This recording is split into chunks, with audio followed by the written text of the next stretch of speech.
that will be a lab 4. I'll also introduce in the lab 4 context, I will introduce the notion of using the SDK, so the command channel API, essentially, with the Perl scripting language to fetch information from the CACHESERVE command channel. And I'll do that with a target, with the motivation of looking at what is called the authoritative server list controls that one has in a resolver. So I'll say a little bit more about that as we go along. The next major topic then will be to look at the idea of policies. So that's in lab number 5.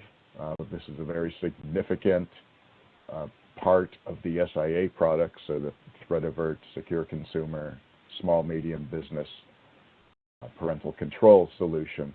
The policy is at the heart of that. In fact, as I mentioned yesterday, CACHESERVE, once it has triggered that it should intervene in the sense of not provide the natural answer to the client, CACHESERVE is largely removed from the situation. So its job really is finished at that point. The details around resolution don't really come into play in there because we don't resolve the name. But in general, what we're going to find is that the resolution process is by design is distinct from the policy engine. So these policies that exist that we see in lab number 5 will be used explicitly outside of the resolver. Nonetheless, as we have seen, there are a lot of things that we can use to configure how the resolver behaves.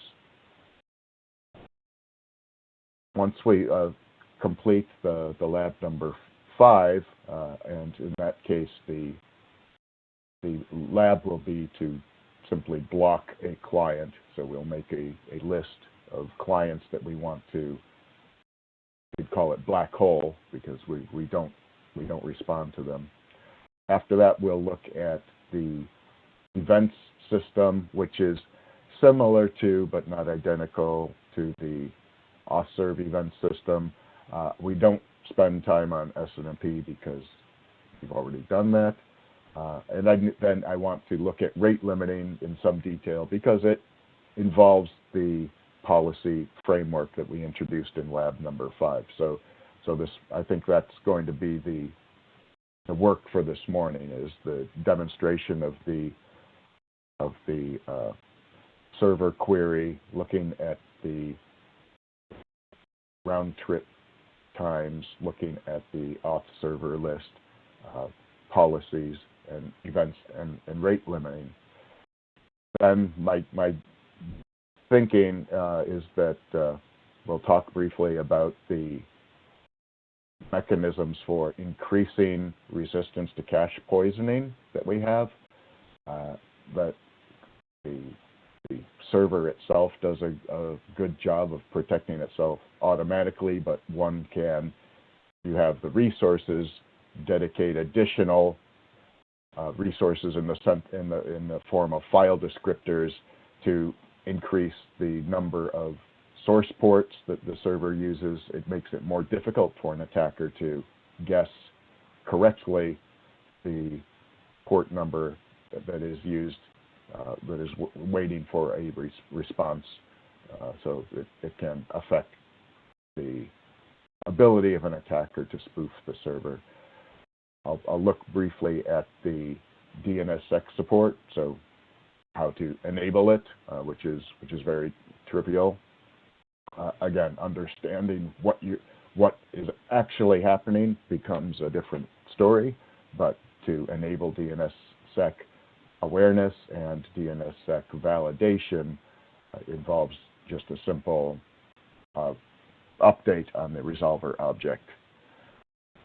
There is then a short exercise on accessing the CACHESERVE database if CACHESERVE is not running. So this is just a resummary, if you will, of the database utilities of the same kind that we used in AuthServe. But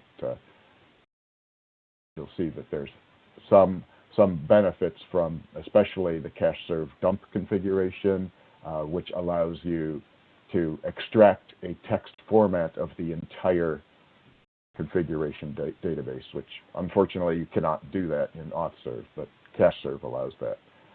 And then finally, we'll work with stub and forward statements. We will configure our CACHESERVEs to use the AuthServe from the lab on my machine as a source for a stub, and use an instructor's machine for the caching server as a forwarder. And then there will be a discussion of what ECS and DNS 6.4, these are the specialized topics that I mentioned. We'll finish with customizing the CACHESERVE startup script, services script, which we talked about also in the context of AuthServe. So that one we've already done. So that's the plan for today. Let me share my screen so that we can do a short demo of some things. There we go.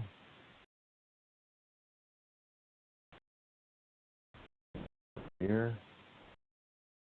Okay. So hopefully we can all see that.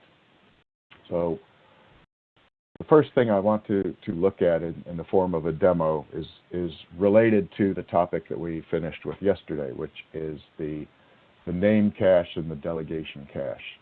And just as a specific example of looking at the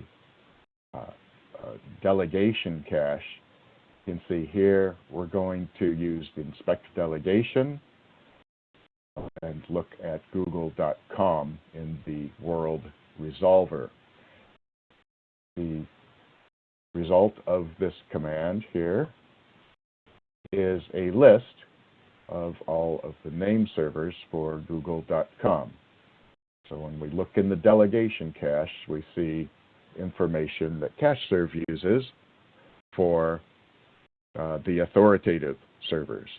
So this shows us the name of the authoritative name server, shows us the addresses for that server. It shows us the time that it takes to talk to that server, the round trip time.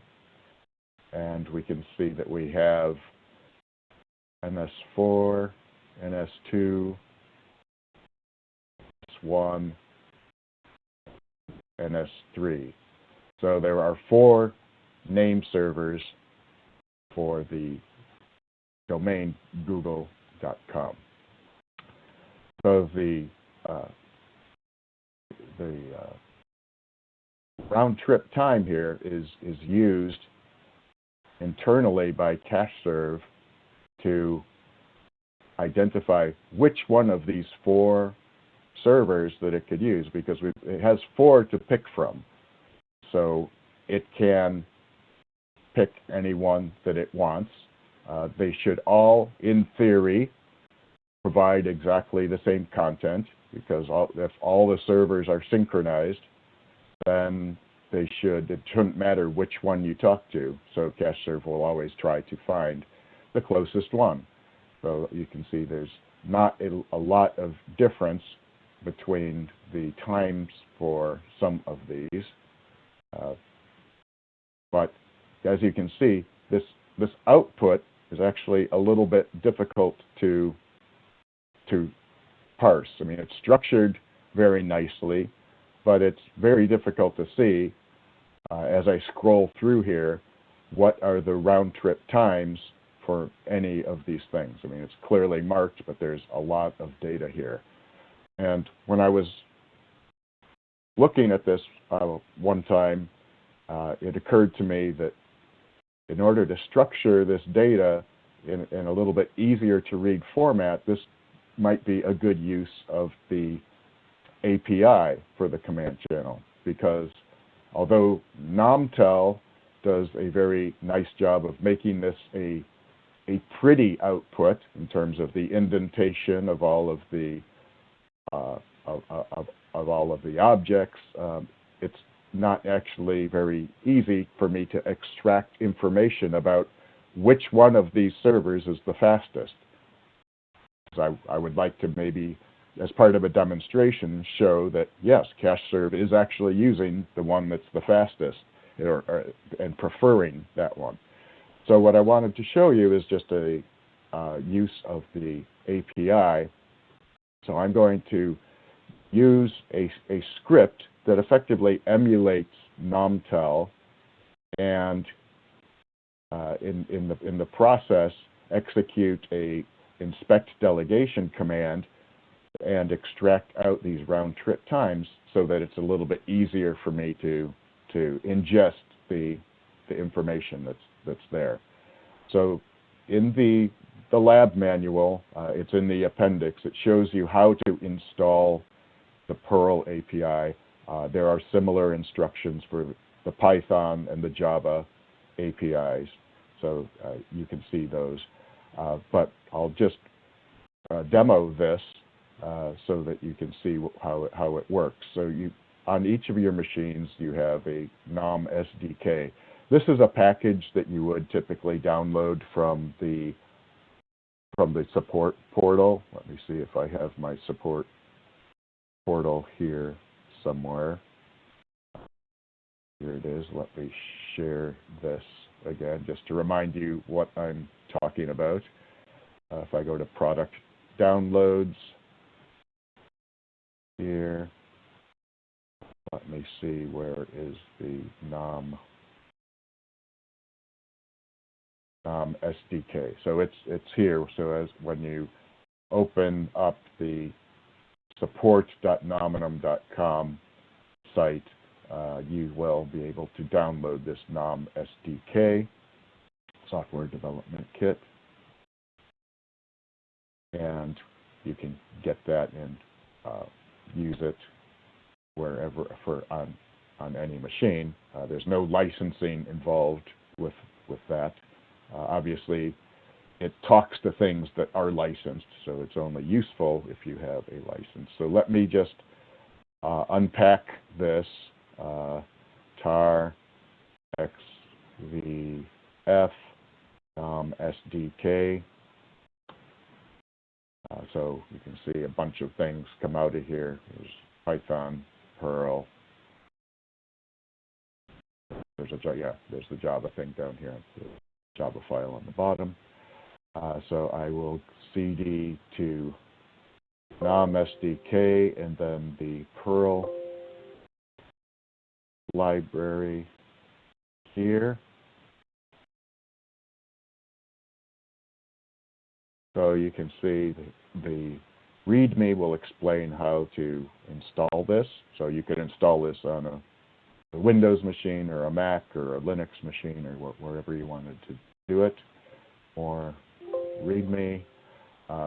There is I don't know, we used to call this the Perl dance because you have to sort of compile this into the existing Perl installation. So that this does not include the entire Perl language. This requires that there's some already, the compiler is already on the machine, and so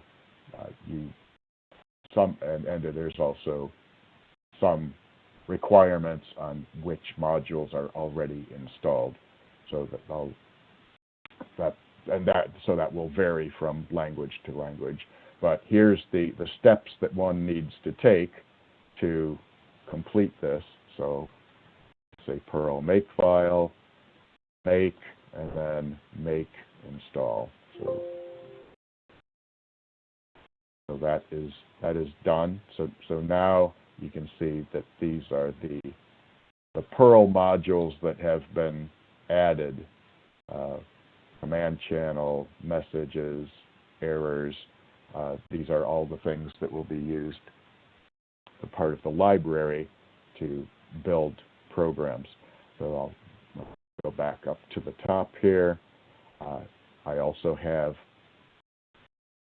file that I have uploaded, so these are just some samples that I wrote, as I said, probably 15 years ago, probably more, actually, now that I think about it.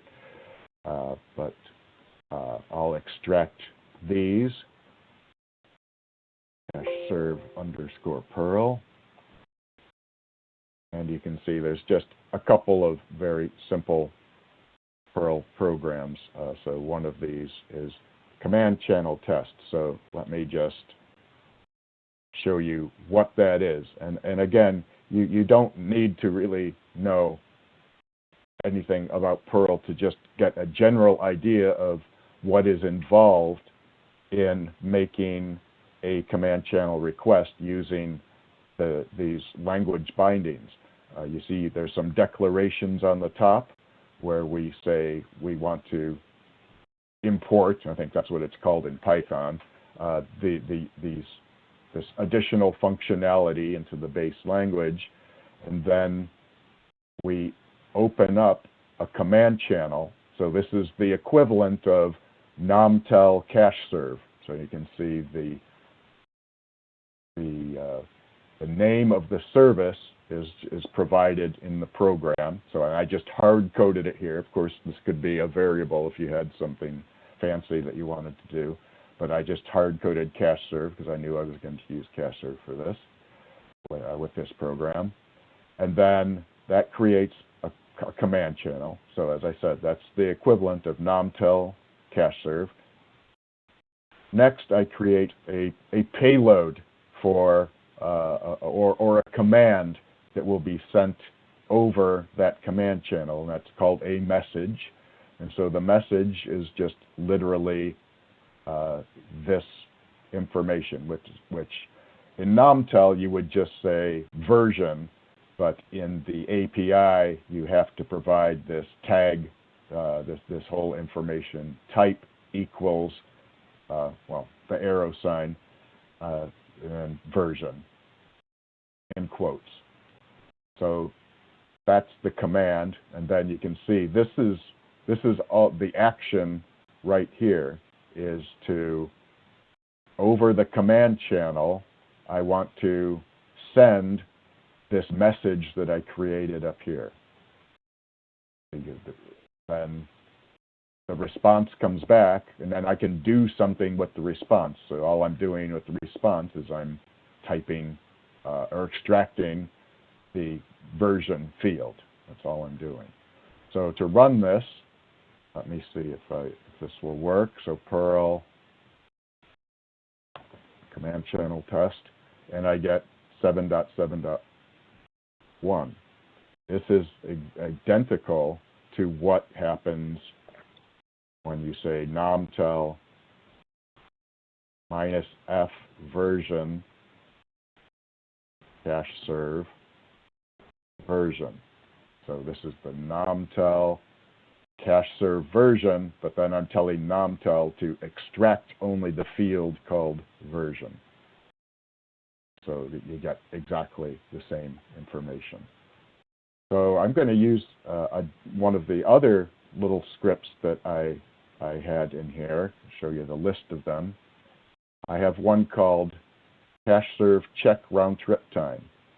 So I'm going to execute that one, and I'm going to supply google.com as the domain name. I'm going to check the round trip time. You might remember that large output from the inspect delegation, and this is a summary of the information that was in that. If I go back way up here, I think it's all of this stuff.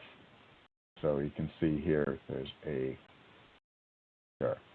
resolver, inspect delegation, world, google.com, then ns4, and so forth.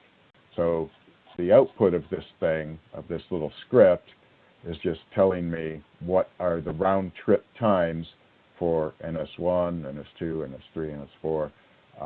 And we can see that there are two of these that are definitely worse than the others, that are 4 times, 5 times worse than the other ones. So CACHESERVE should avoid using NS2 and NS3, and it should prefer NS1 and NS4.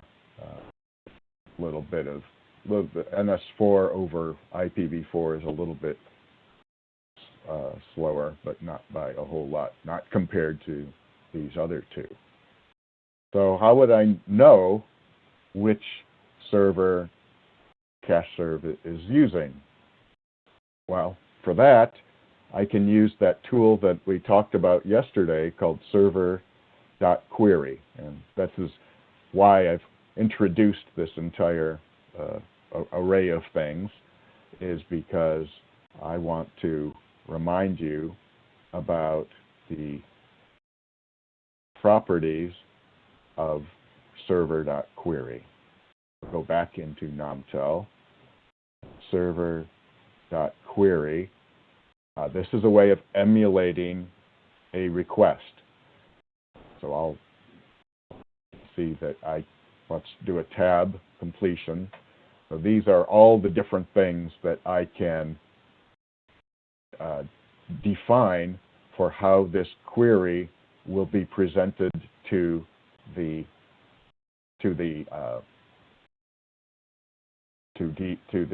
CACHESERVE process. So for example, I want to query for google.com or something in google.com, because what I'd like to see is I would like to see which name server CACHESERVE will pick if I ask for something in the google.com domain. So let's use query name. You might wonder, well, why does it say query name here instead of just name? Well, we start to run out of words for name, because we use domain, we use name. Here we're explicitly saying query name. I want the query name to be, so let's say something www.google.com. Could be anything in google.com. I'm not really interested in the answer at all. What I want to see is the resolution process. That's what I'm curious about. So I don't want to get the answer from the cache, because I want to force CACHESERVE to look up the response from the name servers. So I'm going to invoke this next flag, or this next property called force resolution. So force resolution is just true or false. So I'm going to say force resolution equals true. That means ignore whatever's in the cache and go to the resolver, and go to the authoritative name servers. So if I just enter the result like this, this will tell me that, okay, we went to successfully got a response with a response code of no error and an answer that consists of a bunch of resource records. And of course, these are all from the authoritative server, so they have a TTL of 300. So, because this is a fresh copy, that's by virtue of this requirement on the command. I said, I want you to go out to the name server. And you can see on the bottom here, resolution equals true. If I omitted this, or let's say just force resolution equals false, or that in there. So now you can see that we got a response. There's no resolution equals true tag down here, And we can have other evidence of that because you see the TTL has decreased by about a minute from where it was before. So that makes sense. But what I was claiming the other thing you could see, sorry, I'm interrupting myself. The response time here is, I don't know, 16 microseconds versus 1.6 milliseconds here. So there's definitely a difference in time that it takes to get the answer. 1.6 milliseconds is very similar to these numbers up here, maybe not surprisingly, 1.6 milliseconds, 1.6 milliseconds, but this output doesn't tell me which name server it used. Maybe if I looked in the cache, I could find out from the name cache, if I looked at where these values came from, I guess I could see which name server it was using. But I want to show another way of viewing the resolution process, and that is to, I'll clear the screen here, is to enable what is called the tracing. So here I'll say tracing, this is also a true-false, so I'll say tracing is equal to true. So I'm going to do this all again, but this time with the tracing on. So you get this new output here, in addition to all the other familiar looking output with the resource records, which are fresh, the response time, which is 1.8 milliseconds, the resolution equals true. So all of that is expected. And then what we have is new field called the trace messages. And so we have this long list, which you could format differently if you wanted to, not in NumTel, but outside processing. You could you can get a JSON output from NumTel, and then use a JSON interpreter to write this in a prettier form. So I want to just go through this just briefly. So it tells us where we matched which view selector, went to the world view, which then sends it to the world resolver. Then we're starting a resolution, so there's going to be a recursion context is going to be needed for this. It specify exactly what it is that we're going to be searching for. Closest known zone cut, that refers to what is the name server that we think can provide this resolution. So that's known as the closest known zone cut in DNS speak. And it says google.com. So we know name servers for google.com. So google.com name servers should know something about www.google.com. Says we have 8 server addresses. Good. And then it picks one. And so this is actually what I wanted to show you. The one that it picked was NS1. So I'm just going to run my little script again. So NS1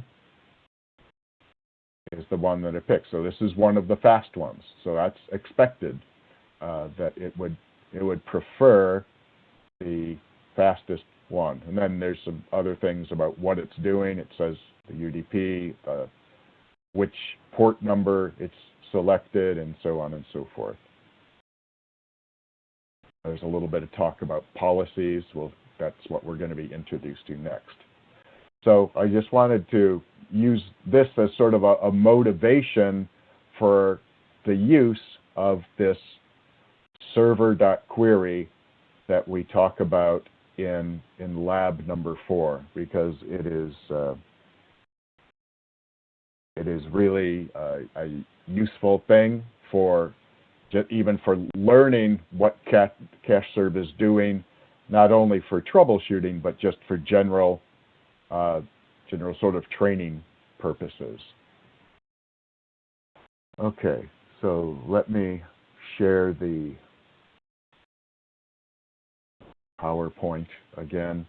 So what I'd like to ask you to do, and some of you may have already done this if you worked on it overnight, but I promised I would give you some time to work on exercise 4. So let's spend a few minutes. It's 9:35 almost, so I'll give you not until 9:45. Give you the next 10 minutes to work on the lab. There was. Let me just pause the recording for a moment. Okay, so the next topic involves what we call policies, or what the marketing people refer to as precision policies. But before we get into the policy framework, which is, as I've mentioned a few times, critical to the more advanced solutions like ThreatAvert and the parental controls that we call Secure Consumer and SIA SMB. Before we get to that policy framework, I want to just distinguish things that sort of look like policies or behave like policies, but they're not policies. And I want to explain, why policies exist in the places that they do, and maybe more importantly, I want to help you appreciate why policies don't exist in certain places. And so here's the just a little bit of reminder about something that we did in the very first lab. We talked about how we could affect the resolution, the response, by configuring these resolver statements. And one of these was a preload for a specific resource record. I think we used localhost with the loopback address in our lab, but in theory, you could put any name in here with any address that you wanted to. We don't recommend it. It may actually even be contrary to the license. I don't know the legalese of it, but we don't recommend using this mechanism for a couple of reasons, and I'll say more about that later. And here, the top line is the preloading the NX domain, which we gave as an example of effectively making an entire domain. So star.facebook.com, the whole thing goes away, as opposed to just masquerading for a specific resource record.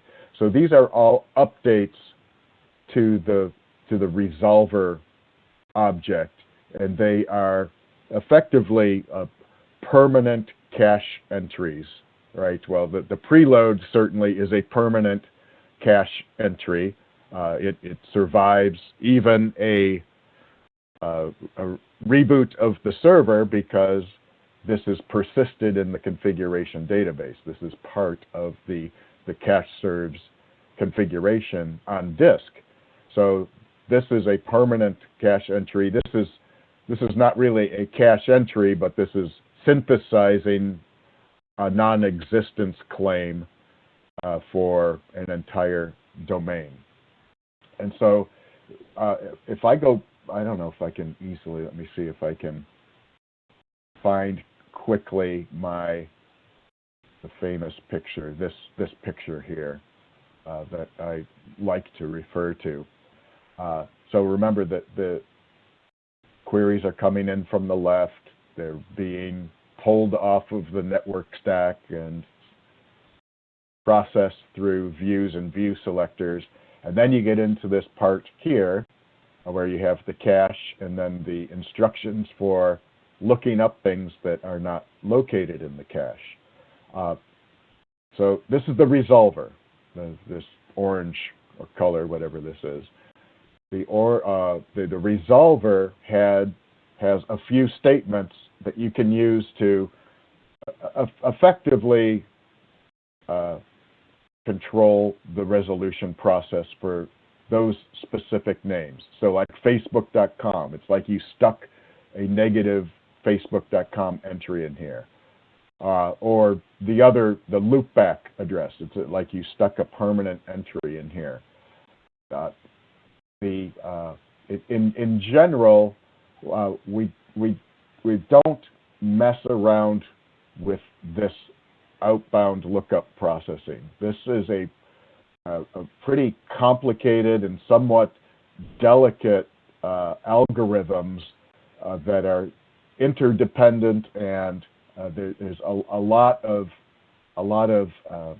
complexity in how CACHESERVE is choosing to behave when it gets various results. I mean, obviously, for the purpose of training, we take very simple requests and response, and things work properly, and the answers that are or the glue that one gets is consistent with what the name server, the target name server, actually presents. But in the real world, there can be a lot of inconsistencies, and there's a lot of code in this part of the server which really you can't touch without possibly causing some unintended consequence. And so in the policies that we're going to talk about really avoid this entire area. They avoid putting anything in the cache. They avoid making any changes to how long CACHESERVE waits for things. So in general, this is kind of isolated. It's protected from any kind of custom behavior that the administrator might want to introduce. And so what we're going to see is that the policies are going to be applied when we look at this framework. They're going to be applied out here. So in a sense that they're global policies. They apply on the server object, or they are bound, is what we call it. We bind the policy to a particular view. But the thing I want to just point out is that we don't put policy actions that are capable of modifying anything in the resolver itself. It's just too dangerous because it would be too easy to unintentionally break something by creating some custom behavior.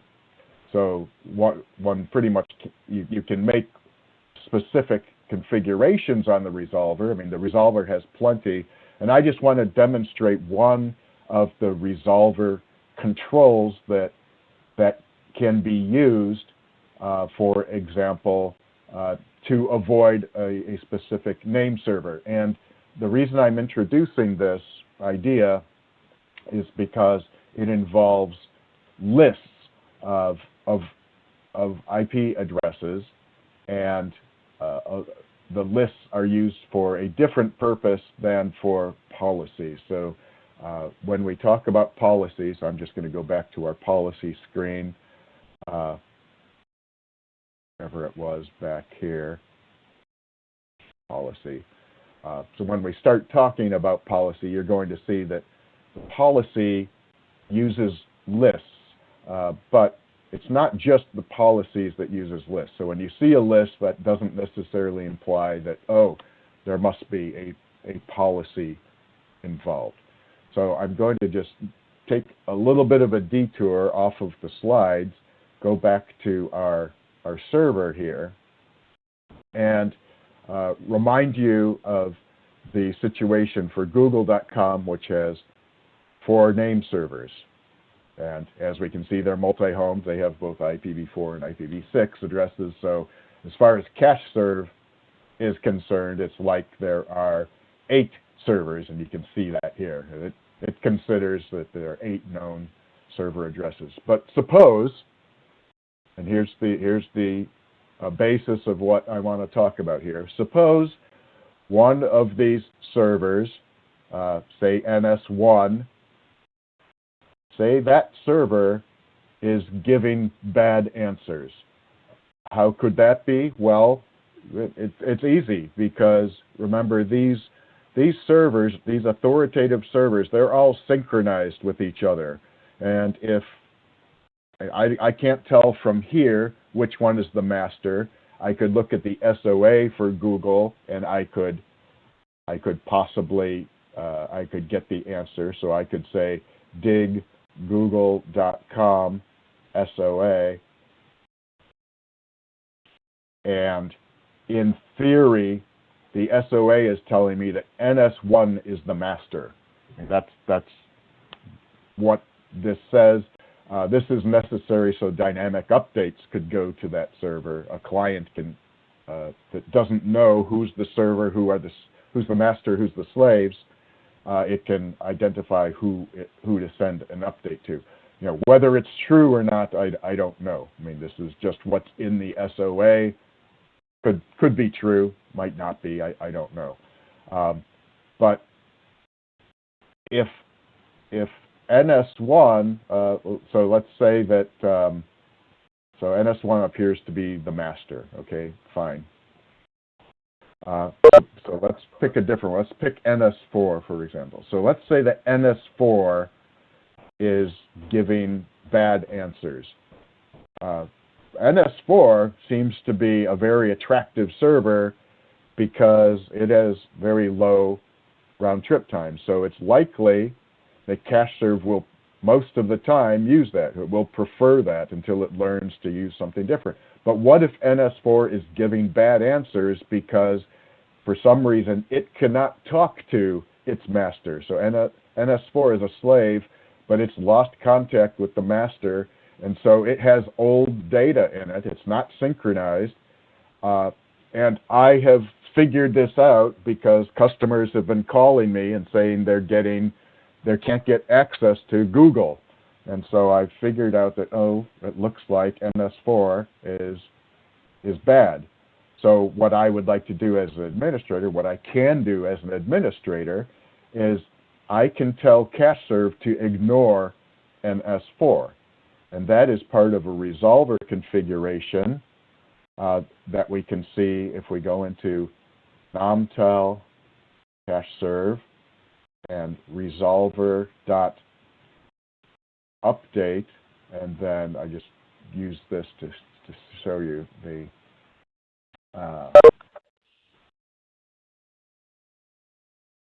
auth server list. So there's an auth server list, and there is in here is the auth server list.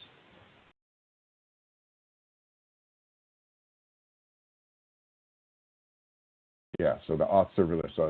We'll come back to the other the object that this uses. So the auth server list, I'll just put here auth server list. So this is a list of authoritative. This is the name. This string here says that it wants the name of something. So I can apply to this resolver called world. I'll have to give it a name. To the I can say that here is a list of authoritative servers that I want to have special behavior. I want to override what CACHESERVE would normally do with that authoritative server. So this is an example of a list which is not used for policies, but it is used for other purposes. So I'm just going to show you here that there is auth server list object that is, now I'm looking at the top level objects for the entire CACHESERVE. So the auth server list is something that I can apply to a resolver. And in the auth server list, there are authoritative server nodes. So I'm going to create an auth server list, and so I'll say auth server list. I'm going to create this. I'm going to give it a name, equals, this could be completely arbitrary, call it out of sync secondary. Out of sync secondary is the name of my list. If I fetch that auth server list here, auth server list mget, so I see that I have something that is this out of sync slaves, but there's nothing in the list yet. So I'm going to add something into the list. What am I going to add into the list? I'm going to add this thing up here, an auth server node. So I'm going to say auth server node add. You can see here when I use the tab completion, it tells me that I have to provide an address and I have to provide a list. Well, I guess the list makes sense because I have to say which list it goes into. So the list refers to this out of sync secondary. So that's the list I want to put that into. And the address is the address of the server that I want to have some special behavior. So I'm going to go back and look at the output of my program, and NS4 I said was out of whack. So I'm going to say that I want to ignore this address. So I'm going to add, so address equals, put that address in there. And I'm going to add another address. I'm going to put the IPv6 just for completeness, because it looks like these are on the same machine. Maybe they're different servers. I don't know. Most likely they're not. Different server processes. So now I have created the list that has contents now.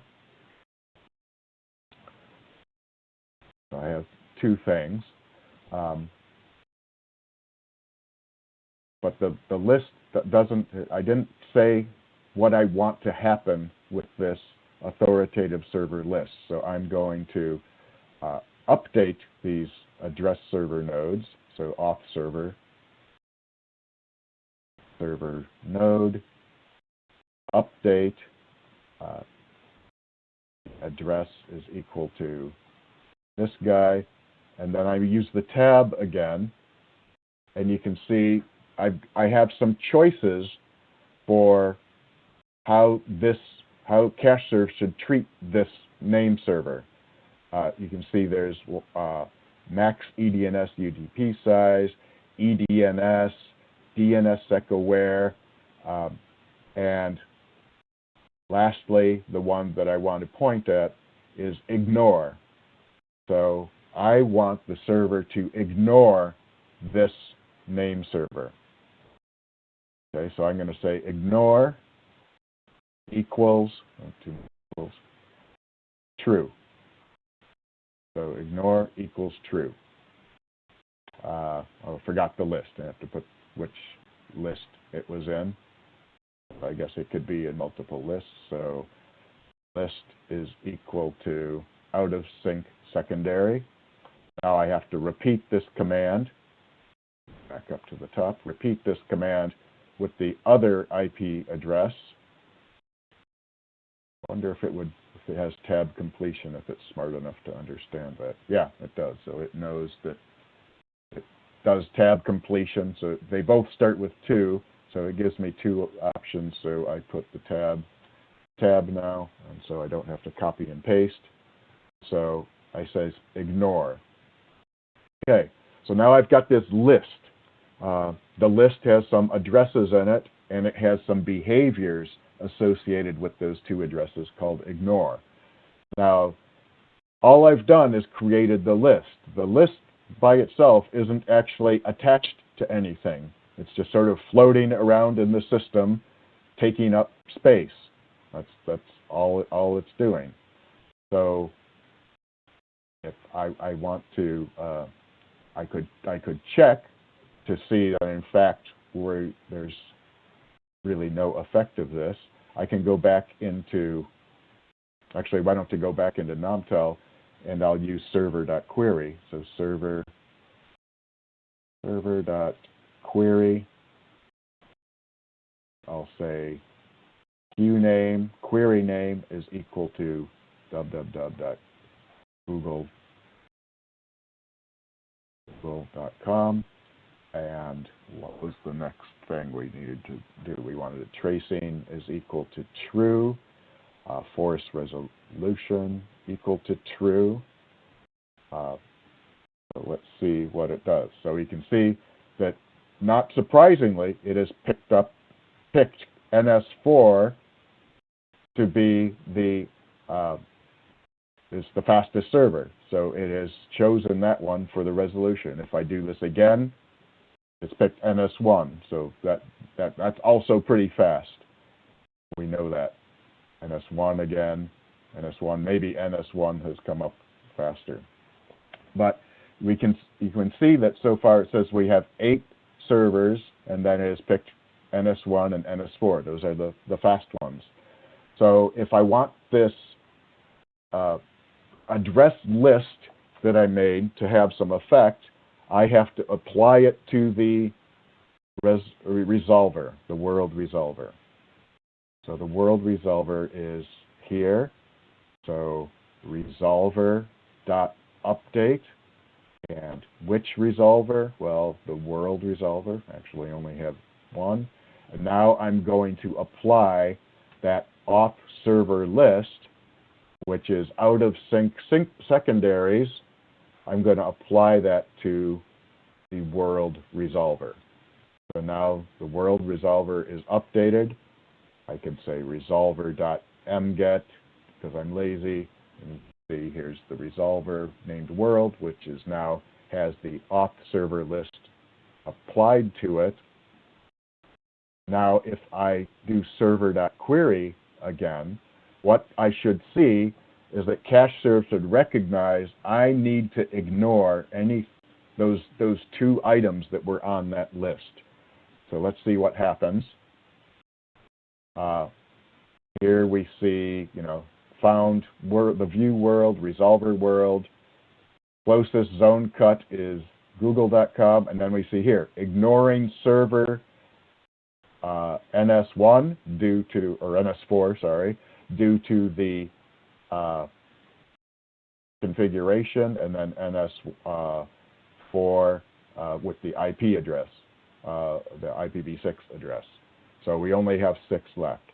So this is a way of modifying the resolution behavior with a list, but it's not really a policy. And as I mentioned, we don't really have policies that will interfere with the resolution process, because if we start putting policies in here, it becomes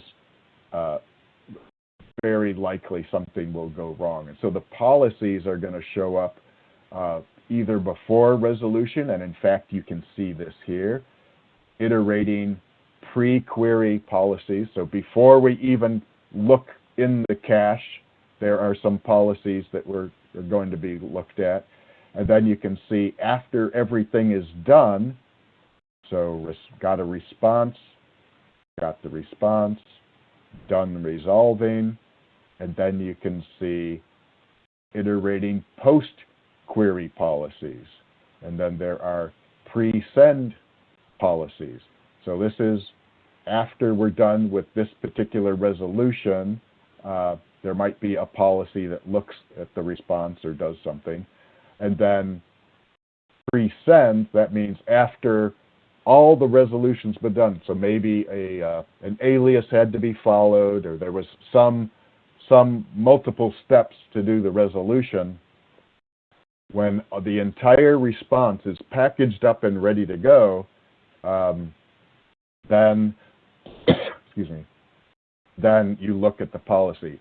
So the point I want to make is that the policies stay far away from the main resolving process, but there are elements in the configuration that you can use to affect the resolution.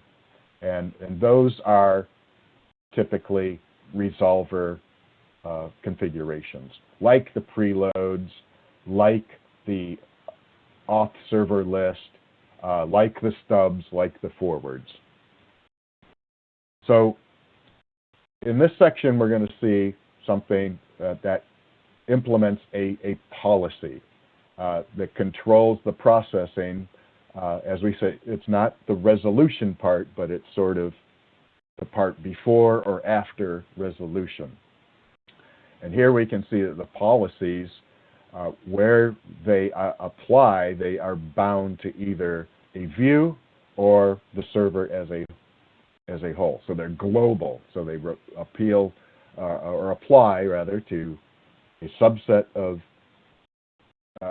clients or to all the clients. And so with policies, there are a number of ways of selecting whether policies should apply. One of them is by membership in an address list. So this is just a plain address list. It's not the address list that we talked about with the auth server list. It's just a list of addresses, which again, by itself doesn't do anything. So if you look for the address node, that's going to contain the actual CIDR block, and then there's the address list, which is a set of address nodes. So we can make some of these. Out of the box, there are no built-in address nodes or address lists, just like there are no auth server lists, because we don't know what's going to be useful. So the address list just, once you create it, just floats around and takes up space. That's all it does. Creating an address list follows the same process that I just demonstrated with the auth server list, which is used for, in the resolver configuration.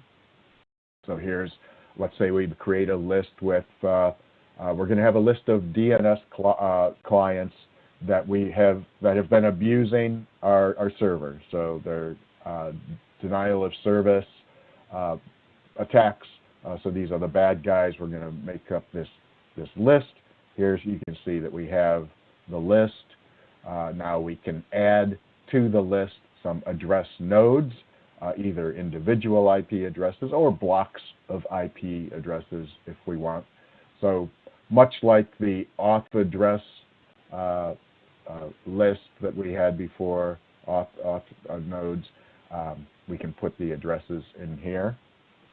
And once we have a couple of these IP addresses in the list, we can dump it out to a file even, if you want to. So if you wanted to manage these lists, there are other ways to manage the list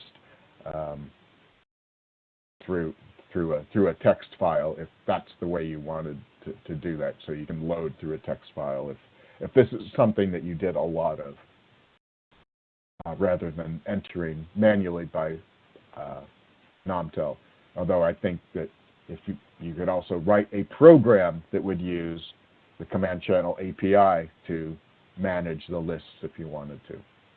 So anyway, the fact is there is a list, and the list will only do something and if we have a policy that uses it.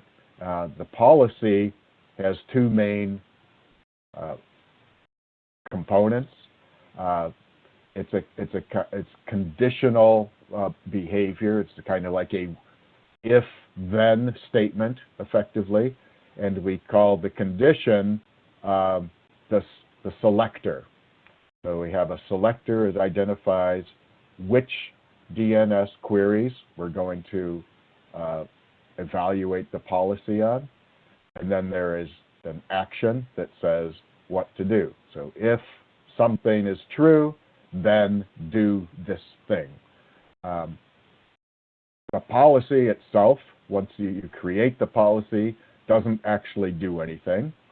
It has to actually be applied. Much like the auth server list that we did a second ago, it had to be associated or linked to the resolver before there was any activity around it. So adding the policy here shows us that we can provide a name. So a policy, like all objects, has to have a name. Well, except for view selectors. View selectors don't have names. They have a different way of identifying themselves. So we have a name. This is the stop bad guys policy. We have a condition, which we call the selector, which is a list of things. So probably could have called it selectors because this is a list of things. But even if there could be one, there could be many selectors or conditions. And this is a client address condition that says, look at the client's IP and compare it to what we have in the list called DOS bad guys. And if that evaluates to true, the action will be to truncate. Truncate is a way of shortening the response to a client. It actually not only reduces the size of the response, but it sets a special bit in the response so the client can see, oh, this answer, it does not contain the entire message. Why would you send that? Well, for one thing, it forces the client to retry the query over TCP. And you might think, well, why in the world would I want to, this is a bad guy who's already sending me I'm already suspicious about him. He's already sent me a query, which is probably intended to create a denial of service attack. Why am I inviting him to send a query again with TCP connection, which is an even more expensive way of getting the query?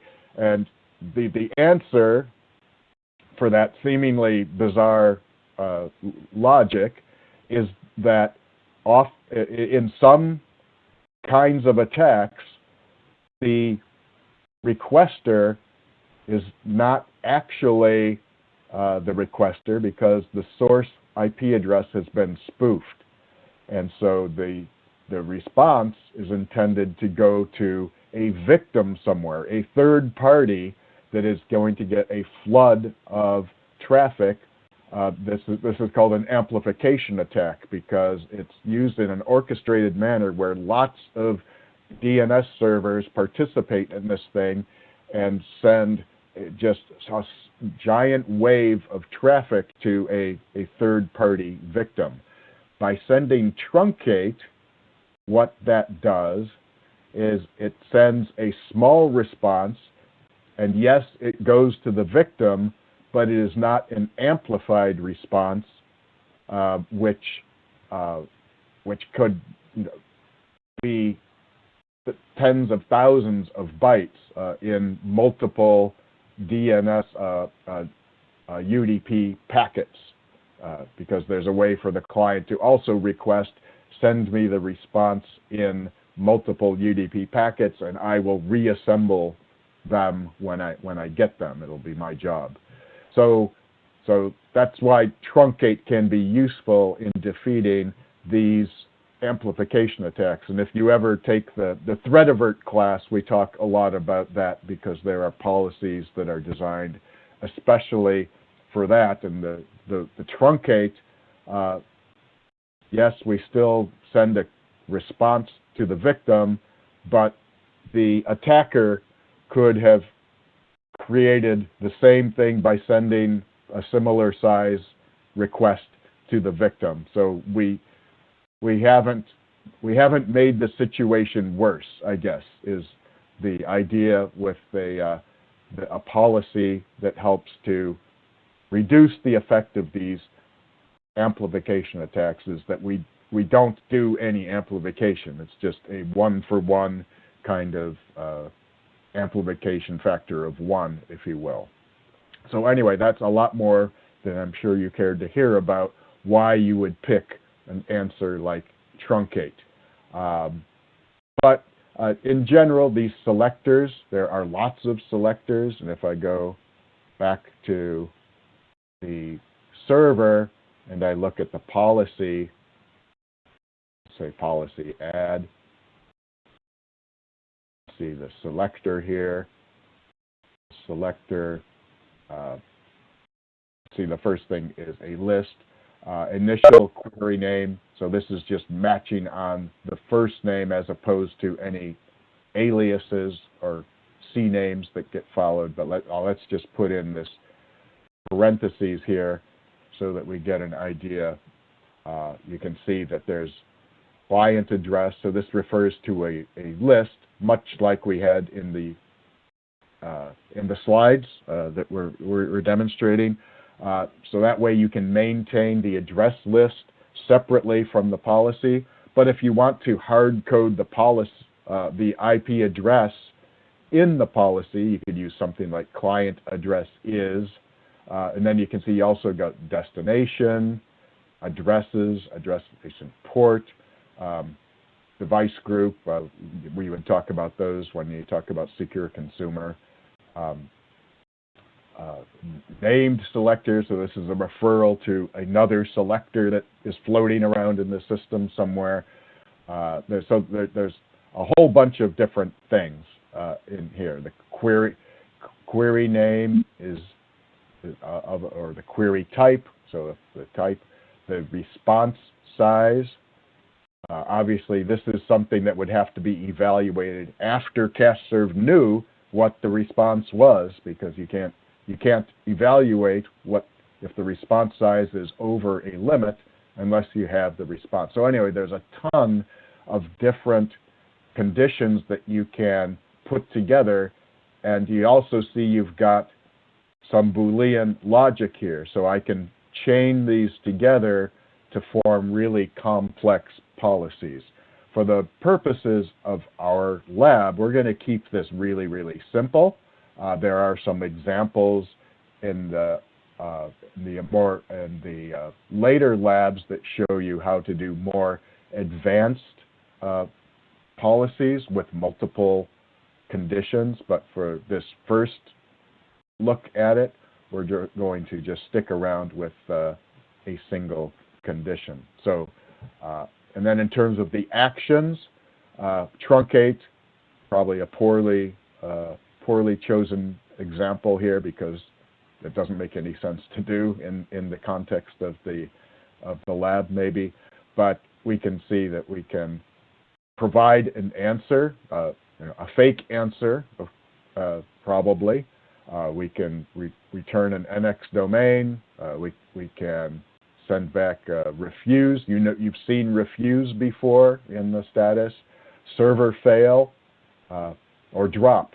So for the purposes of the lab, we're going to use this drop, which literally means as soon as it hits this policy, don't do anything else with the query.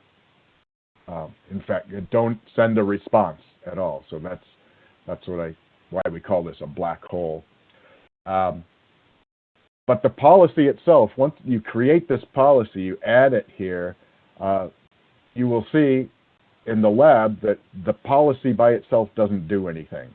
So it just floats around in the system, a little bit like the address list that you created. It just floats around, taking up space in the configuration. And it only becomes effective when we bind it to either a view, like the world view in this case, or to the server as a whole.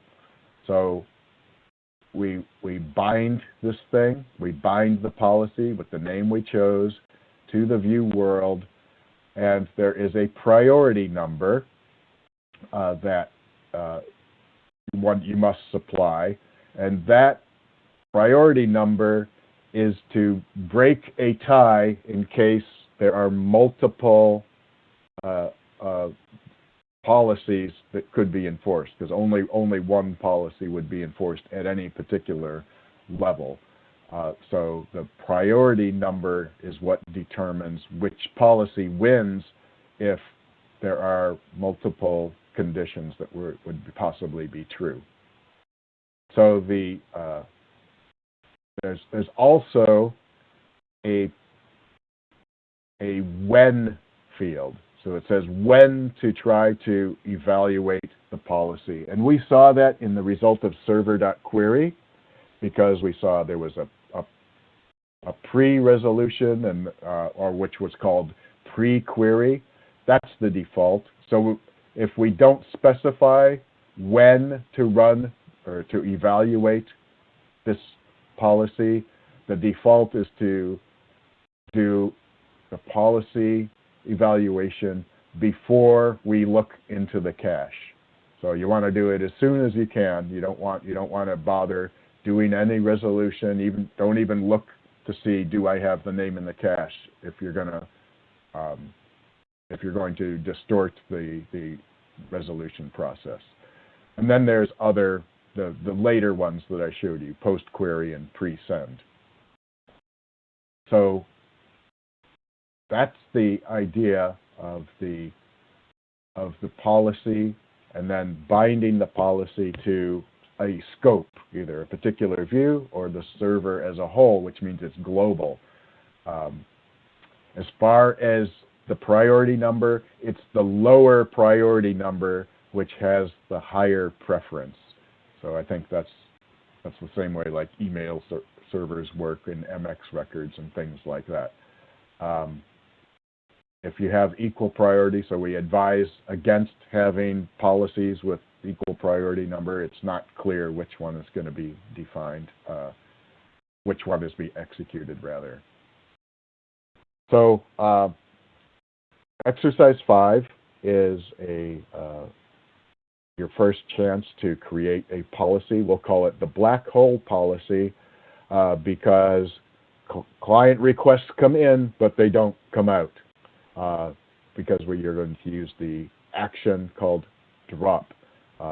We'll create an address list for blocked clients, and I think you're going to black hole, I think probably the instructor address, which, by the way, I will remind us what the instructor IP address is.